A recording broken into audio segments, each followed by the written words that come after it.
Halo semuanya, welcome back to Dentist Me. Nah, mungkin sedikit membahas tentang trigeminal neuralgia dan video ini mungkin agak sedikit panjang karena sedikit membahas tentang anatomi.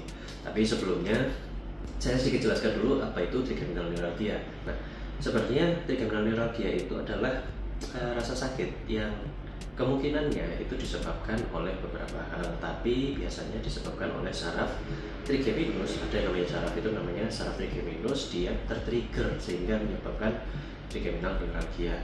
Trigeminal neuralgia ini bisa menyebabkan rasa sakit yang ada di daerah area kepala, muka, mata, bahkan sampai ke daerah telinga, rahang atas dan rahang bawah. Jadi cukup ke area kepala bagian depan ya. Nah, tapi mungkin kalian pernah merasakan hal tersebut walaupun kalian pernah ke dokter gigi dan mengecek atau ini ya, konsultasi ke dokter gigi, tapi ternyata gigi kalian waktu dicek itu sehat-sehat saja, bahkan tidak ada gigi bungsu atau gigi ini ya, gigi molar terakhir ke belakang gerakam yang paling terakhir biasanya itu yang menyebabkan rasa sakit. Itu cukup untuk tumbuh dan tidak ada lubang, tidak ada keluhan bengkak dan lain-lain, tapi kalian merasa sakit di area-area kepala, rahang, bawah ataupun atas. Nah, mungkin bisa jadi kalian mengalami trigeminal neuralgia ini. Nah, jadi sebelum lebih dalam, kita akan sedikit membahas tentang ini ya, saraf penyebabnya dulu, yaitu saraf trigeminus.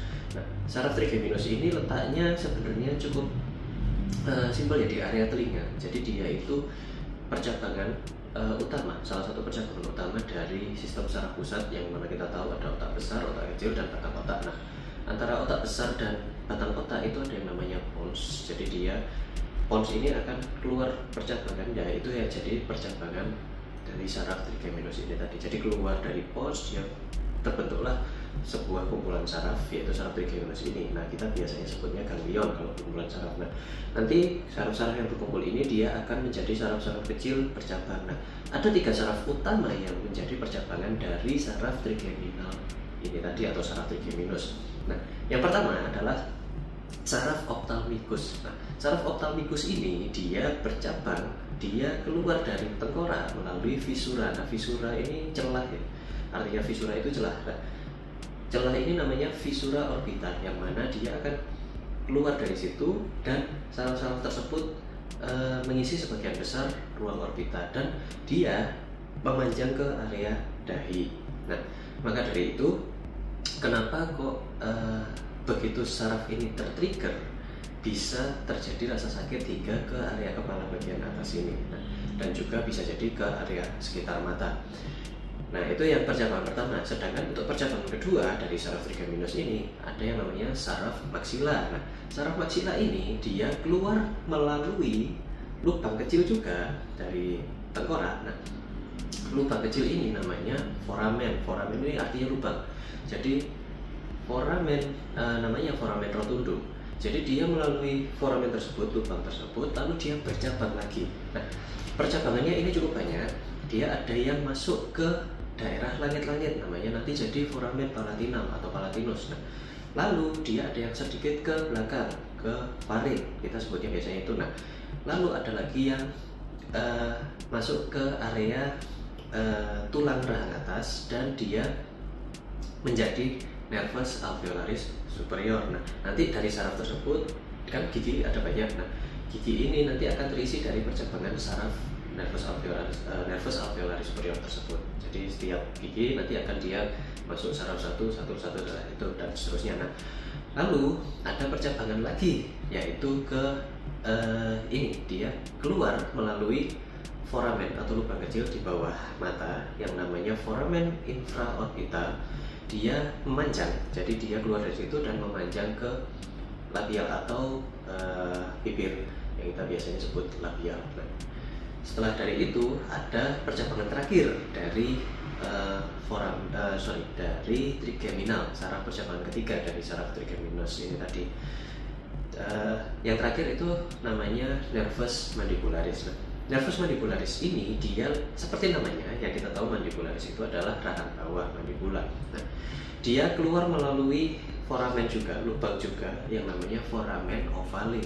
Nah, foramen ovale ini nanti dia ditembus oleh saraf tersebut, mandibular tersebut, lalu dia sama dengan maxillaris tadi, ya, dia bercabang lagi. Nah, percabangannya ini nanti dia juga bercabang kemana-mana. Nah, kalau rahang bawah mandibularis dia lebih ke rahang bawah, jadi dia masuk ke dalam foramen lagi, ke tulang rahang bawah, nah namanya foramen mandibularis, dan dia memanjang ke depan gitu. Nah, perpanjangannya ini nanti dia akan bercabang lagi. Nah, dari saraf perpanjangan ini yang biasa kita sebut nervus alveolaris inferior, nanti dia bercabang kecil-kecil lagi masuk ke setiap gigi rahang bawah, sama seperti yang di rahang atas. Nah, lalu di luar itu, di luar rahang tersebut ada percabangan dari nervus mandibularis yang mengarah ke daerah sekitar bagian dalam, yaitu dekat lidah. Nah, kita namanya ngomongnya nervus lingual. Nah, setelah itu ada lagi percabangan saraf lagi ke area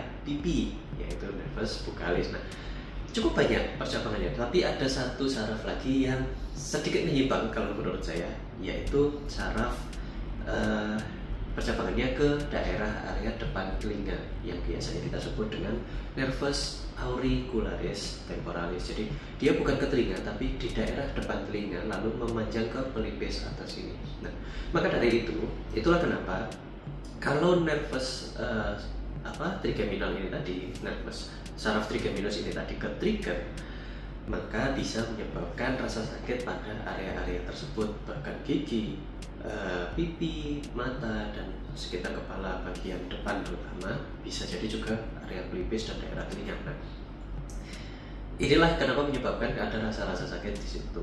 Tapi penyebab utama dari trigeminal neuralgia ini tersebut biasanya paling banyak disebabkan oleh karena kelainan bentuk dari anatomi, yang mana biasanya itu ada arteri atau pembuluh darah arteri yang menempel pada daerah nervus trigeminal tersebut. Jadi pada saat arteri ini dia menempel dan ternyata dia berdenyut sehingga menekan ke saraf trigeminal ini tadi, maka akan teraktivasi rasa sakit yang ada pada saraf trigeminal ini tadi, sehingga dipresentasikan ke otak sebagai sakit yang ada pada percabangan ini tadi.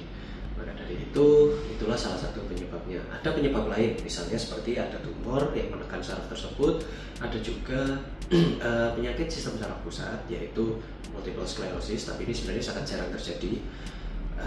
Karena multiple sclerosis itu jadi saraf itu ada selubung, tidak semua saraf tapi sebagian besar ada selubung yang biasanya kita sebut myelin. Nah, myelin ini dia menipis, itulah yang terjadi pada multiple sclerosis. Nah, lalu ada lagi yang namanya aneurisme. Aneurisme ini adalah penebalan pada dinding pembuluh darah arteri, yang mana penebalannya itu nanti akan menekan ke saraf, daerah saraf tersebut, maka akan trigger juga saraf tersebut sehingga menyebabkan trigeminal neuralgia. Nah, itulah ada beberapa hal-hal yang menyebabkan terjadinya trigeminal neuralgia.